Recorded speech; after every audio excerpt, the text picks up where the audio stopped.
Hello everyone, welcome to channel learn with ease. आज हम journal entries करना सीखेंगे and this is part 1। Video start करने से पहले let's have a recap of three rules of accounts, जिस पर पूरा अकाउंट्स बेस्ड है और जिस पर हमारी जर्नल एंट्रीज बेस्ड है। फर्स्ट रूल है debit what comes in, credit what goes out. ये रूल एप्लीकेबल होगा बिजनेस के सभी रियल अकाउंट्स पर। रियल अकाउंट्स मींस बिजनेस के सभी एसेट्स के अकाउंट एंड कैश अकाउंट। यहाँ पर फ्रेंड्स एक करेक्शन कर लेना, लास्ट वीडियो में मैंने परचेज और सेल्स अकाउंट को रियल अकाउंट में कवर किया था, जो कि रियल अकाउंट का पार्ट नहीं है, नॉमिनल अकाउंट्स का पार्ट है, क्योंकि वो बिजनेस का एक खर्चा है। दूसरा rule, debit all expenses, credit all incomes. ये रूल एप्लीकेबल होगा बिजनेस के सभी नॉमिनल अकाउंट्स पर। नॉमिनल अकाउंट्स मींस बिजनेस में स्टॉक का purchase account, sales account, business से रिलेटेड एक्सपेंसेस एंड इनकम का अकाउंट। थर्ड रूल होगा debit the receiver, credit the giver. ये रूल एप्लीकेबल होगा बिजनेस के personal accounts. Personal accounts means business के owner का अकाउंट, प्रोप्राइटर अकाउंट, बिजनेस के creditors, debtors का अकाउंट, बिजनेस के बैंक का अकाउंट और एनी अदर इंस्टीट्यूशन का अकाउंट। अब ये रूल्स जर्नल एंट्रीज बनाने में कैसे अप्लाई होते हैं, इसे सीखते हैं। जर्नल एंट्रीज को एक फॉर्मेट में लिखा जाता है, वो फॉर्मेट देखो एक बार। सबसे ऊपर हम लिखेंगे जर्नल ऑफ, जिस कंसर्न की ट्रांजैक्शंस को आप जर्नल में कन्वर्ट कर रहे हो उस बिजनेस का नाम लिखोगे। फर्स्ट कॉलम में आप डेट लिखोगे, सेकंड में आप पर्टिकुलर्स मींस आप जिस अकाउंट को डेबिट कर रहे हो और किस अकाउंट को क्रेडिट कर रहे हो वो लिखोगे। थर्ड कॉलम में L F means ledger folio number. Ledger folio number वो होता है जर्नल एंट्रीज को लेजर में डिफरेंट अकाउंट्स मेंटेन किए जाते हैं, उसमें पोस्ट किया जाता है। ये एंट्री लेजर के कौन से अकाउंट में कौन से पेज नंबर पे पोस्ट की जा रही है वो नंबर यहाँ लिखा जाता है। क्यों लिखा जाता है? ताकि अगर कोई मिस्टेक है तो हम उसको चेक कर सकें, या कोई ट्रांजैक्शन हमें दोबारा देखनी है तो हम उसको फॉलो अप कर सकें। फोर्थ कॉलम में हम अमाउंट जो डेबिट होना है उसको लिखेंगे। फिफ्थ कॉलम में अमाउंट जो क्रेडिट होना है उसको लिखेंगे। हर ट्रांजैक्शन की आप एक स्मॉल एक्सप्लेनेशन लिखोगे, ब्रीफ एक्सप्लेनेशन, जिसे नरेशन कहा जाता है। उस पेज का एंड में आप टोटल करोगे अमाउंट डेबिट के कॉलम का और अमाउंट क्रेडिट के कॉलम का। अब देखते हैं इस एग्जाम्पल को। ये एग्जाम्पल है सियाराम एंड सन्स, एक कंसर्न है, ट्रेडिंग कंसर्न, जिसने अभी अपना बिजनेस स्टार्ट किया है। उसकी ये कुछ ट्रांजेक्शन है जिसे हम जर्नल एंट्रीज में कन्वर्ट करेंगे। फर्स्ट एंट्री है Siyaram and sons started business with cash ₹50,000। अब यहाँ पर देखो आप कौन से दो अकाउंट्स इन्वॉल्व हो रहे हैं।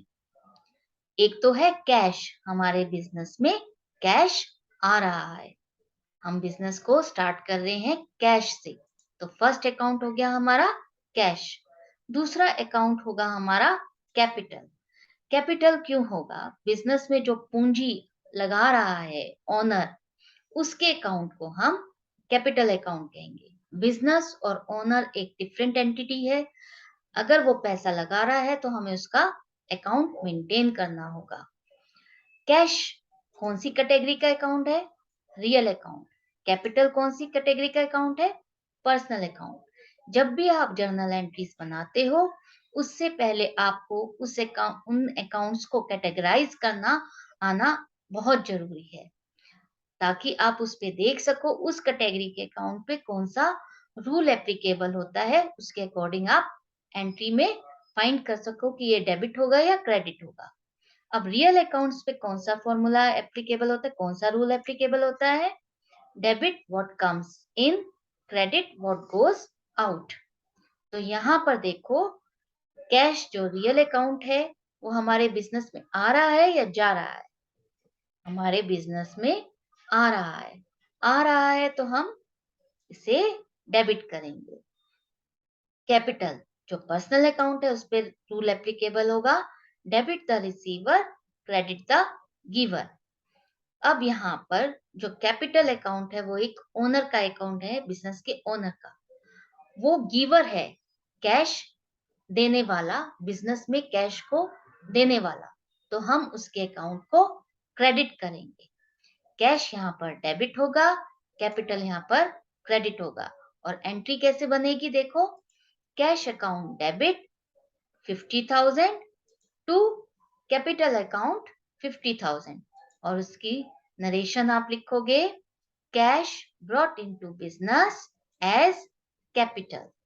नेक्स्ट एंट्री देखते हैं, purchased goods for cash ₹4 20,000। Purchased goods for cash, यहाँ पर कौन से दो अकाउंट्स इन्वॉल्व होंगे? मैंने आपको कहा है हर एक ट्रांजेक्शन टू वे होती है, उसमें एक गिवर है और एक टेकर है। तो यहाँ पर इसीलिए दो अकाउंट इन्वॉल्व होंगे। दो अकाउंट कौन कौन से होंगे उसे फाइंड करो आप। एक होगा हमारा परचेज अकाउंट, जब भी आप बिजनेस जिसमें हमारा ट्रेड कर रहा है उस गुड्स को परचेज करोगे तो वहां पर आप स्टॉक अकाउंट नहीं लिखोगे, वहां पर आप परचेज अकाउंट लिखोगे। तो एक हो गया हमारा परचेज अकाउंट। हमने परचेज किस चीज से करी है, कैश में करी है या क्रेडिट पे करी है? हमने गुड्स को परचेज करने के लिए कैश में पेमेंट की है, तो दूसरा अकाउंट हो जाएगा हमारा कैश। अब इसको कैटेगराइज करो, परचेज हमारा नॉमिनल अकाउंट है और कैश हमारा रियल अकाउंट है। नॉमिनल अकाउंट पे कौन सा रूल एप्लीकेबल होगा? Debit all expenses, credit all incomes. Purchase business का खर्चा है। क्या है? खर्चा है।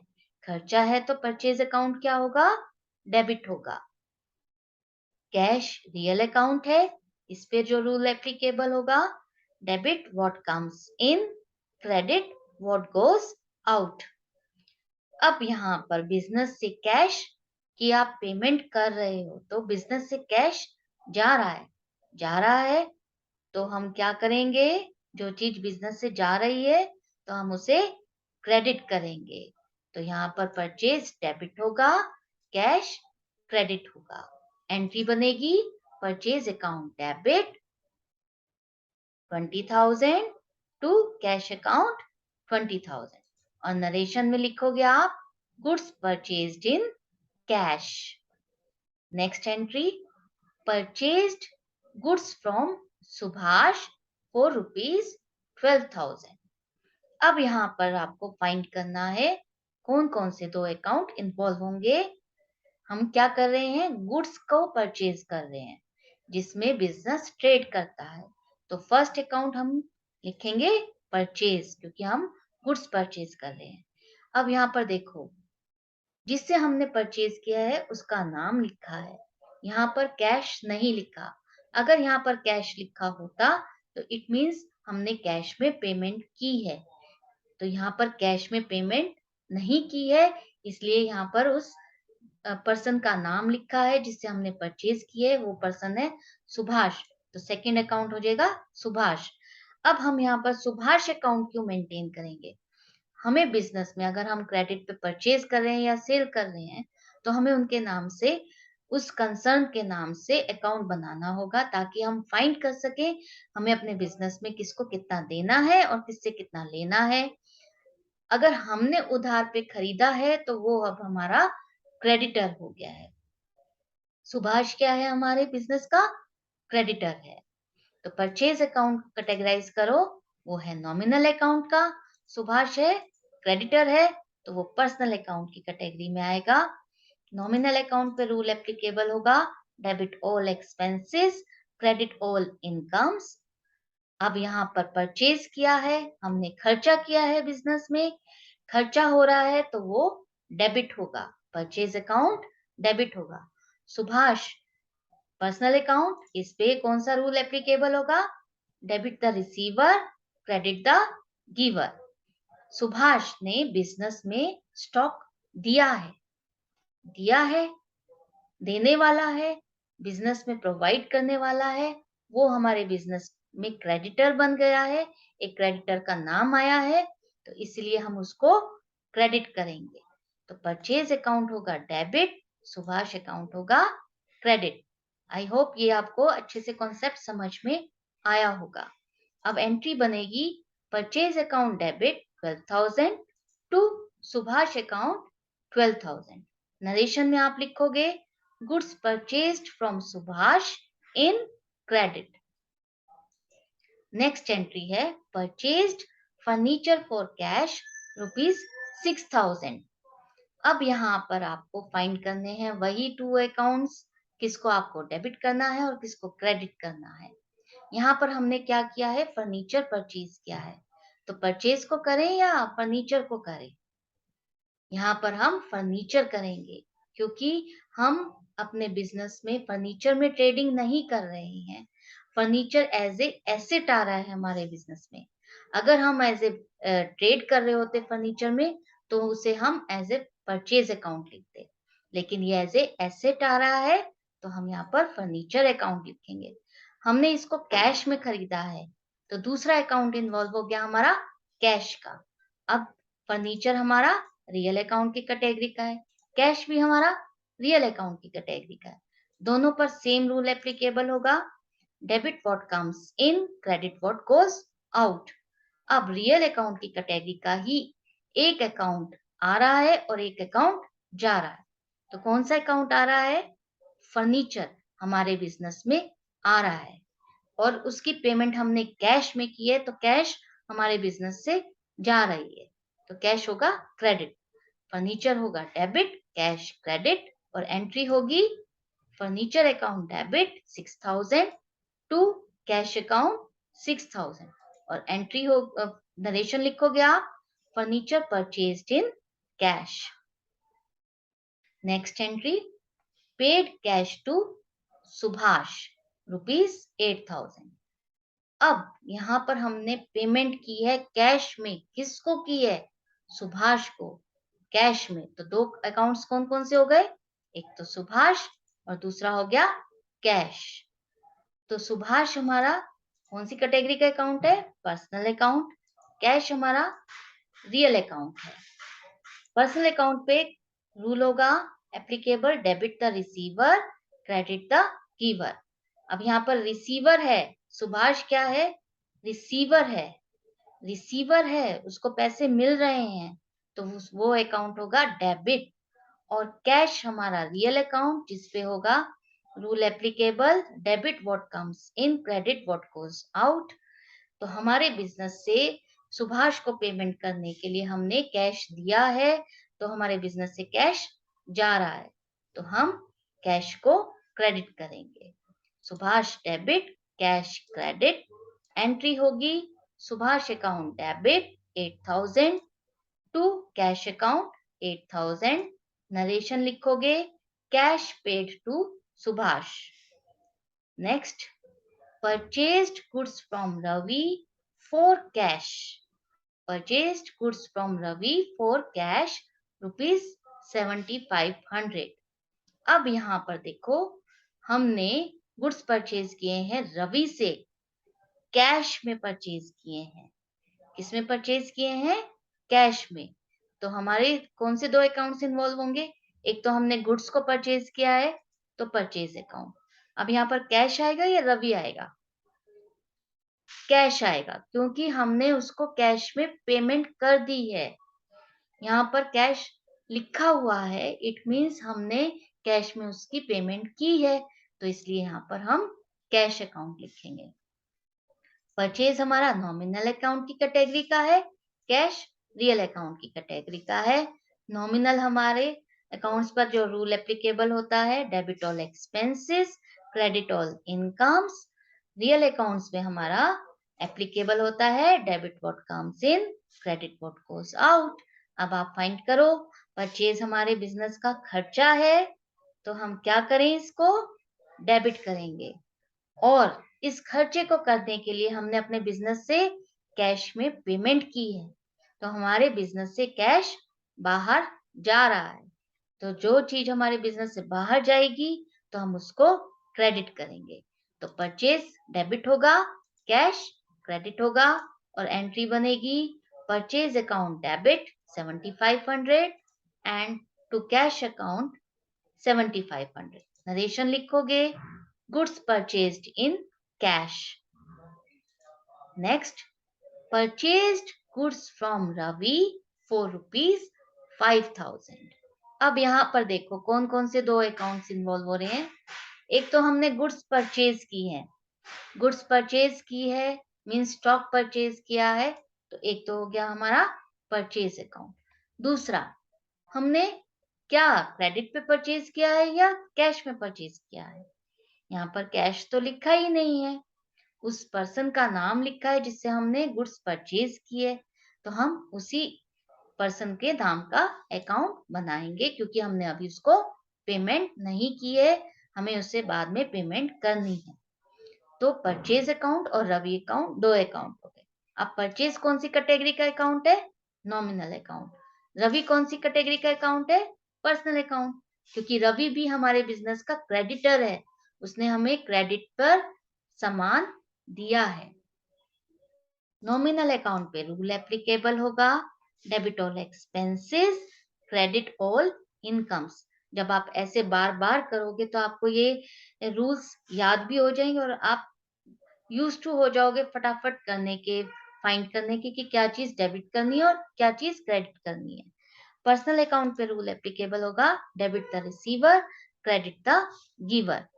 तो यहाँ पर ये खर्चा है तो हम खर्चे को डेबिट करेंगे. खर्चा करने के लिए हमें किसने दिया, ये सामान किसने दिया है, उसको हम क्रेडिट करेंगे. रवि ने हमें ये स्टॉक दिया है, उस कंसर्न से हमने परचेज किया है, हमने उसको अभी पेमेंट नहीं दी है, तो वो हम उसको क्रेडिट करेंगे. परचेज डेबिट होगा, रवि क्रेडिट होगा. एंट्री बन जाएगी purchase account debit 5000 to Ravi account 5000 और उसकी नरेशन लिखोगे goods purchased from Ravi in credit. Next, bought machinery for cash rupees 8000. हमने मशीनरी खरीदी है बिजनेस में कैश में, कैश में उसकी पेमेंट भी की है, लिखा है ना फॉर कैश. तो यहाँ पर दो अकाउंट कौन कौन से हो गए, मशीनरी एज एसेट आ रही है हमारे बिजनेस में, तो हम मशीनरी अकाउंट खोलेंगे. दूसरा, कैश में हमने उसकी पेमेंट की है तो दूसरा अकाउंट हो जाएगा कैश. मशीनरी हमारा कौन सी कैटेगरी का अकाउंट है? Real account. और कैश भी हमारा रियल अकाउंट की कैटेगरी का है. अब दोनों पर सेम रूल एप्लीकेबल होगा, debit what comes in, credit what goes out. अब आप देखिए हमारे बिजनेस में एक चीज आ रही है और एक चीज जा रही है. मशीनरी को खरीदा है हमने जो कि हमारे बिजनेस में आ रही है, उसको खरीदने के लिए हमने कैश में पेमेंट की है जो कि कैश जा रहा है. तो मशीनरी आ रही है तो डेबिट होगा, कैश जा रहा है तो क्रेडिट होगा. एंट्री हो जाएगी machinery account debit 8000 to cash account 8000 और नरेशन में लिखोगे machinery purchased in cash. Next entry है paid rent for rupees 400. Rent हमने पे किया है 400 रुपीज का.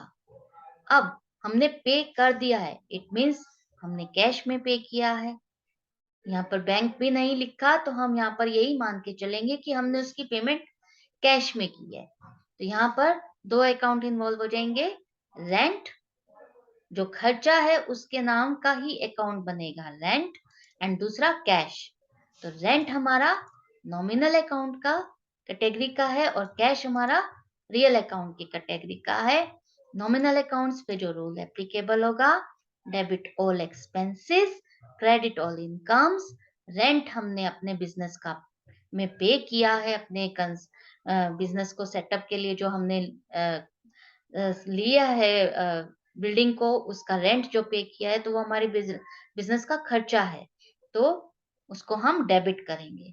और हमने उसकी पेमेंट किस में की है? कैश में की है, तो उसको हम क्रेडिट में करेंगे. रियल अकाउंट पे जो रूल एप्लीकेबल होता है debit what comes in, credit what goes out. तो बिजनेस से हमारे कैश जा रहा है तो हम उसको क्रेडिट कर देंगे। Rent account debit, cash account credit होगा। Rent account debit 400 to cash account 400 और उसका नरेशन लिखोगे रेंट पेड। यहां तक हो गई हमारी सारी ट्रांजैक्शंस की जर्नल एंट्रीज। आई होप आपको बहुत अच्छे से समझ में आया है, एक एक रूल के साथ, उसके कैटेगरी के साथ। अब इनको हम फॉर्मेट में फीड करेंगे कि उस फॉर्मेट में जो जर्नल का हमारा फॉर्मेट है उसमें कैसे लिखते हैं। यहाँ पर देखो, सबसे पहले ये जर्नल हमने बनाया है सियाराम एंड सन्स का। सबसे पहले हमने ऊपर लिखा journal of Siyaram and sons. जिस डेट को वो ट्रांजैक्शन हुई है उस डेट को लिखा। फर्स्ट ट्रांजैक्शन हमारी कैपिटल इंट्रोड्यूस करने की थी बिजनेस की, तो हमने ये एंट्री लिखी कैश अकाउंट डेबिट, यहाँ पर कॉर्नर पे लिखोगे टू कैपिटल अकाउंट और नीचे नरेशन। एलएफ हम अभी यहाँ पर नहीं लिख रहे हैं क्योंकि हम सिर्फ अभी प्रैक्टिस कर रहे हैं। अमाउंट डेबिट में 50,000 और अमाउंट क्रेडिट में 50,000। एक चीज यहाँ पर हमेशा ध्यान रखना, जो अमाउंट डेबिट में आप लिख रहे हो उतना ही टोटल अमाउंट आपका क्रेडिट में भी होना चाहिए। उसमें एक अकाउंट भी इन्वॉल्व हो सकता है और उसमें एक से ज्यादा अकाउंट भी इन्वॉल्व हो सकते हैं, लेकिन दोनों साइड का टोटल हमेशा सेम होना चाहिए। दूसरी ट्रांजैक्शन को हमने यहाँ पे फिर से फीड किया, परचेज किया था हमने गुड्स को, और इस तरीके से हम सभी एंट्रीज को जर्नल फॉर्मेट में फीड कर देंगे। अब यहाँ पर अगर ये एक पेज फिल हो गया है, पूरा भर गया है, तो यहाँ पर आप उसका टोटल करोगे। यहाँ पर हमारा टोटल आया है 82,000। अब इस बैलेंस को आप नेक्स्ट पेज पे कैरी फॉरवर्ड करोगे इस तरह से, और यहाँ पर लिखोगे ब्रॉड फॉरवर्ड और ये बैलेंस यहाँ पर आ जाएगा। अब आप अपनी नेक्स्ट एंट्रीज को फीड कर दोगे यहाँ पर furniture account to cash account, दूसरी एंट्री इस तरीके से और एंट्रीज इस तरीके से।